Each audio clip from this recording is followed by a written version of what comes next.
Sir வணக்கம் sir. வணக்கம் robin. நல்லா இருக்கீங்களா சார்? நல்லா இருக்கு ராபின். அண்ணாமலை என்ன முடிவு எடுத்திருக்கிறார்? அவருடைய ராஜினாமா கடிதம் பாஜக ஏற்றுக்கிட்டாங்களா? பாஜக என்ன முடிவில் எடுக்கிறாங்க என்ற ஒரு கேள்வி எல்லாம் எழுந்திருக்கிறது. எப்படி பார்க்குறீங்க? ஆர்எஸ்எஸ் இயக்கம் அண்ணாமலை இழக்கக்கூடாது இன்னும், பாஜகவில் பல நல்ல இதயங்கள் அண்ணாமலை இழக்கக்கூடாதுன்னும் கடைசி கட்ட சமரச முயற்சி நடக்குதுங்கிற செய்திகள் நம்ம ஊடகத்தில் அறிகிறோம். அண்ணாமலையை பொறுத்தளவில் அவர் தனி ஒரு இயக்கம் ஒரு சில ஆண்டுகள் பண்ணிக்கிட்டு தன்னை வலுவாக கட்டமைச்சுக்கிட்டு அவர் விஜய் பாணியில் விஜய் மாதிரி ஒரு சிஎம் கேண்டிடேட்டாட்டு 2031 அவருக்கு டார்கெட்டுன்னு போகிறதுக்கு ஒரு வாய்ப்பு இருக்கு மாதிரி என்னுடைய அனுமானம். அண்ணாமலை சென்ட்ரிக் எலெக்ஷன் ஆட்டு 31 சட்டமன்ற தேர்தலில் களங்காணுங்கிறது தான் அண்ணாமலையோட நோக்கமாக இருக்கும்னு என்னோட பார்வை.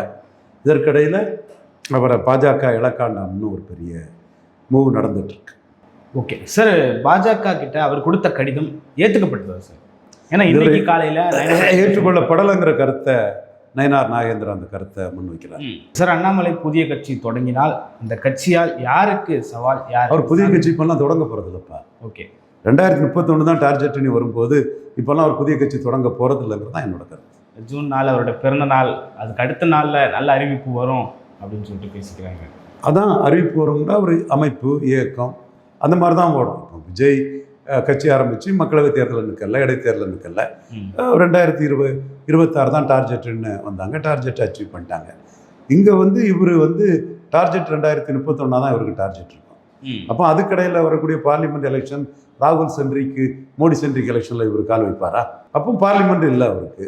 அப்படின்னா அவர் அவர் பெரிய பாப்புலாரிட்டி இருக்குது. இன்னைக்கு கூட அவர் ராஜினாமா ஏற்றுக்கொள்ளப்பட்டாரா படலையான்னு அவரை பற்றி ஊடகங்களில் தலைப்புச் செய்தி வர்றது அவருக்கு ஒரு பெரிய பப்ளிசிட்டி.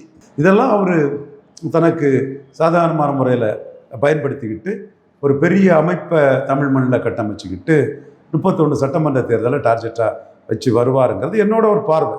ஓகே சார், ஒரு மாநில தலைவராக இருந்து 18 விழுக்காடு வாக்குகளை ப்ரூவ் பண்ண லீடர் இந்த ஒரு முடிவை எடுக்கிறதுக்கான காரணம் என்னவா இருக்கும்? ஏமாற்றங்கள் தான், அரசியல் ரீதியான ஏமாற்றங்கள் தான். அவர் பாதையிலேயே 26 விட்டுருக்கலாம். சட்டமன்ற தேர்தல் தானே, பார்லிமெண்ட் தேர்தலை அவர் பாதையில் விடாமல் 6, 12 இடையில 8 முடிச்சிருக்கலாம். சட்டமன்ற தேர்தலில் அது கூட்டணி தேவையே இல்லை, விட்டுக்கிட்டு அந்த பலத்தின் அடிப்படையில் பார்லிமெண்ட்டுக்கு கூட்டணி போயிருக்கலாம்.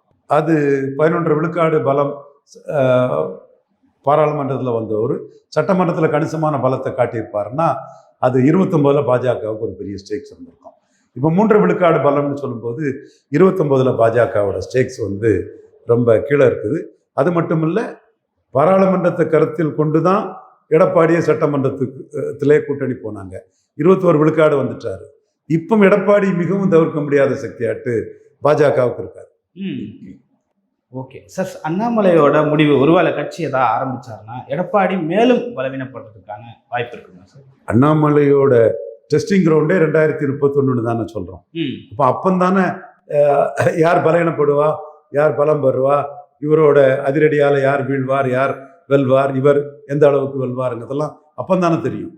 ஓகே சார், இந்தியா கூட்டணியோட கூட்டம் நாளை மறுநாளைக்கு நடக்க போகுது. அதாவது 6ஆம் தேதி நடக்க போகுது. இந்தியா கூட்டணியோட இல்லை திமுக தொடரும் அப்படின்ற ஒரு இந்தியா கூட்டணி கூட்டத்துக்கு யார் அழைப்பு விட்டுருக்கா பார்த்தீங்களா?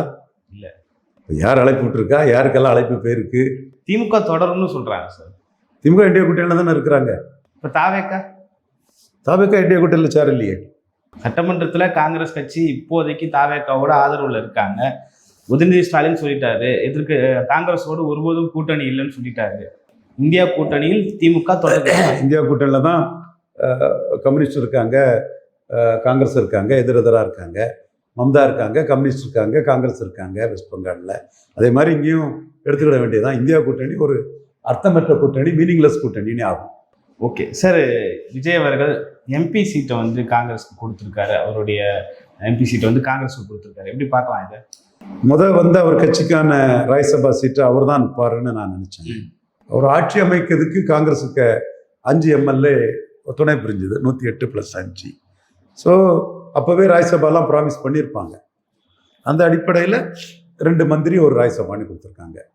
ராஜ்யசபாவையே கொடுத்துருக்கதான் ஆச்சரியமாக இருக்குது. பட் என்னோட பார்வை அதாக தான் இருந்தது. அவர் சோனியா பார்க்கல, ராகுலை பார்க்கலன்னு சொல்லும்போது அடுத்தோட பார்த்தா போச்சு, இவர் பெரிய மேட்ரா 10 நாள் பார்க்கலன்னு சொல்லுவாங்க. அதுக்கு மாறா உடனே 11ஆம் நாள் செய்துட்டு போவார்.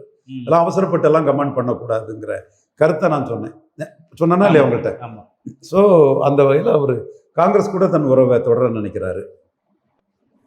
ஜோதிமணி குதிரை பேரம் நடக்குன்னு சொன்னது காரணமாக இருக்கலாம். எடப்பாடி காங்கிரஸ் ஆப்ஷனை ஓப்பன் பண்ணது காரணமாக இருக்கலாம்.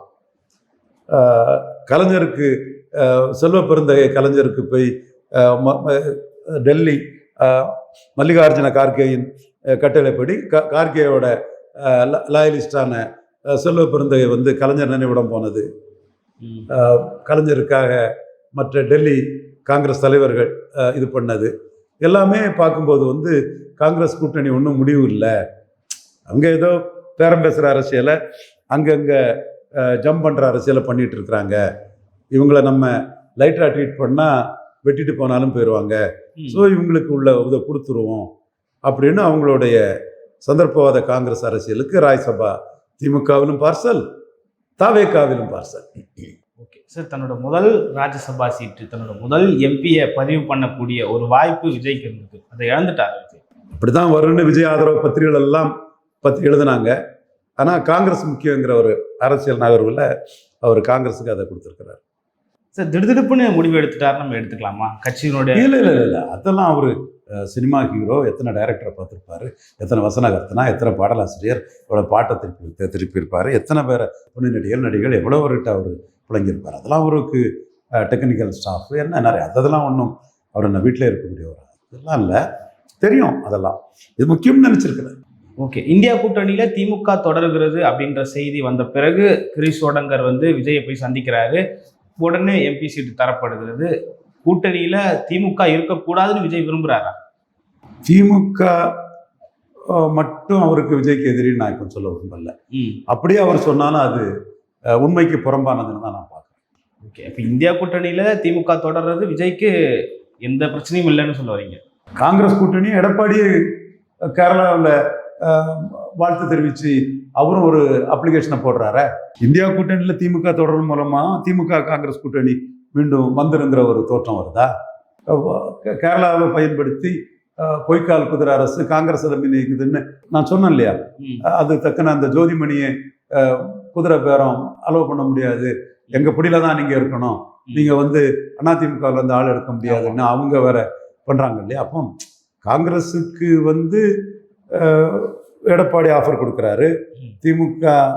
ஆனால் திமுக இதில் சிதம்பரம் பை விஜயை பார்த்துட்டாரு. திமுகவுக்கும் காங்கிரஸுக்கும் வந்து ஒட்டுமில்ல உறவு இல்லைங்கிறது ஆல்மோஸ்ட் முடிஞ்ச மாதிரி தான் தெரியுது. என்றாலும் இந்த அரசியல் கணக்குக்குள்ள கிறிஸ்டின் முஸ்லீம் ஓட்டுக்கு ரொம்ப முக்கியத்துவம் கொடுத்து காங்கிரஸுக்கு ஒரு அரசியலை பண்ணுவாங்க. அதை உடைக்கணும் அழிக்கணுங்கிறதா நம்ம நோக்கம். ராபி ஓகே சார், புரியுது. இருந்தாலும் திரும்ப கேட்குறேன், இந்தியா கூட்டணியில் தொடர்கிறதா இல்லையா திமுக? திமுக தான் சொல்லணும் தொடரும். காங்கிரஸ் இல்லாத இந்தியா கூட்டணியில் தொடரும்னு சொன்னாலும் சொல்லுவாங்க.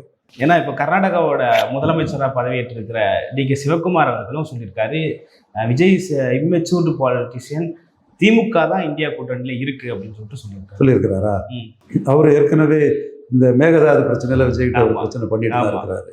என்ன காங்கிரஸ்காரன், என்ன இது ஒரு கட்சி திமுக கூட்டணியில இருந்தே கள்ளத்தனமாக கூட்டணி பேசினாப்புல ஒரு பிரவீன் சக்கரவர்த்தி, அது பெரிய யோக்கியத்தனமாக பேசுறது, மகன் ஒரு கூட்டணி பேசுறது, அம்மா இன்னொரு கட்சின்னு சோனியா காந்தி பண்ணுறது, காங்கிரஸில் தான் இந்த மாதிரி எல்லாம் இருக்கும்.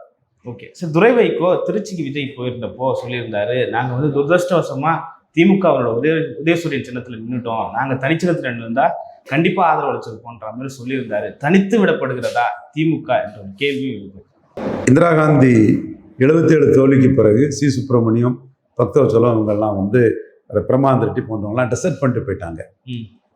77 மக்களவை கலைஞர் தோல்விக்கு பிறகு நெடுஞ்செழியன் இவங்கெல்லாம் கலைஞரை டெசர்ட் பண்ணிட்டு போயிட்டாங்க. அப்போ குமரியானந்தன் சொன்னார், எம்ஜிஆர் பையாச்சி நம்ம யார் போனாலும் அவரும் கைப்பையும் போகும், நிழல் கூட போகாதுன்னாரு. அதே மாதிரி இன்னைக்கு திமுக தோல்விக்கு பிறகு திமுக பலரும் டெசர்ட் பண்ணிட்டு போகிறாங்க. பட் பார்ட்டி இன்டாக்டாக இருக்கு. ஓகே, கூட்டணி கட்சிகள் வந்து காங்கிரஸ் டெசர்ட் பண்ணதும் காங்கிரஸ் பாதையிலே சிபிஎம் சிபிஐ இந்தியன் யூனியன் முஸ்லீம் லீக் எல்லாருமே போயிட்டாங்க. ஸோ திமுகவின் பிரதான கூட்டணி கட்சிகள் வந்து டிஎம்கே விட்டுட்டு போயிட்டாங்க.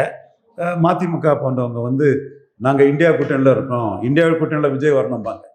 பார்க்காங்க கலைஞர் ஸ்டாலினையும். ஆனால் நாங்கள் சிம்பலில் ஜெயித்திருக்கணும், அப்படி ஜெயித்திருக்கணும்னு. இது இயல்பு, அதிகாரத்துக்கு அதான அரசியல்.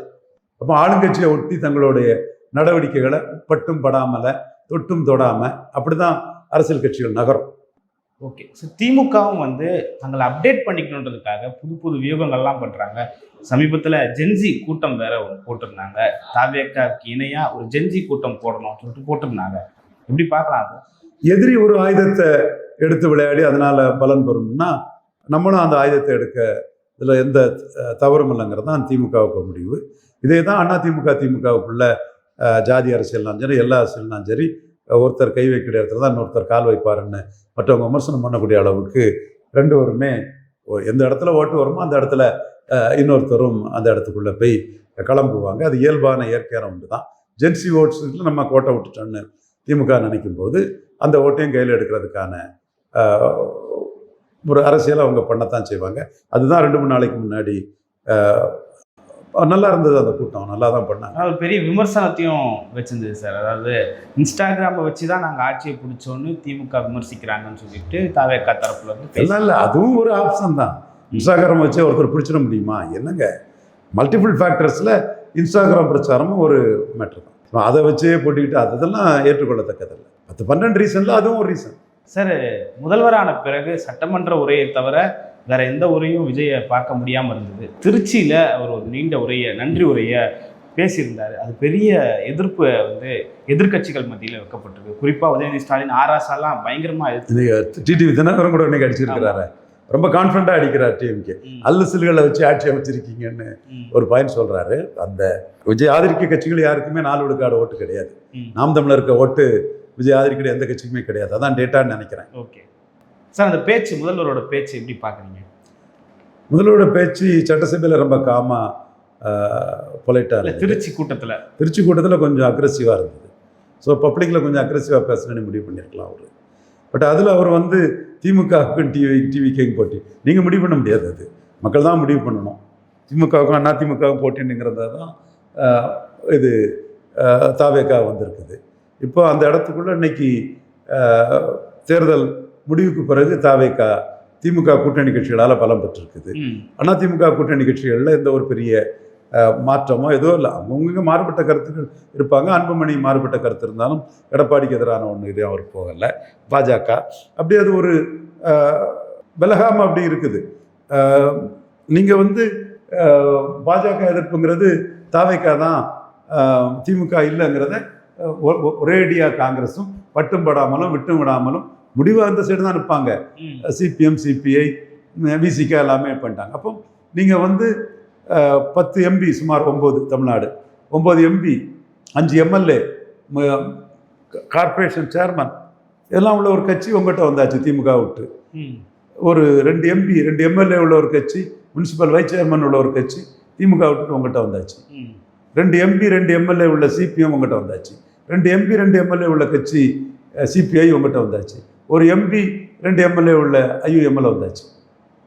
9, 6, 15, 16 எம்பிக்கள் பலம் கொண்ட ஒரு கட்சி, தமிழ்நாட்டை பிரதிநிதிப்படுத்துகிற மக்களை உறுப்பினர் 16 எம்பிக்கள் பலம் கொண்ட ஒரு கட்சி திமுக விட்டுட்டு உங்கள்கிட்ட வந்தாச்சு. இனிமேல் என்ன, இவங்கெல்லாம் திமுக கூட நிற்கும் போதே நீங்கள் ஜெயித்தாச்சு.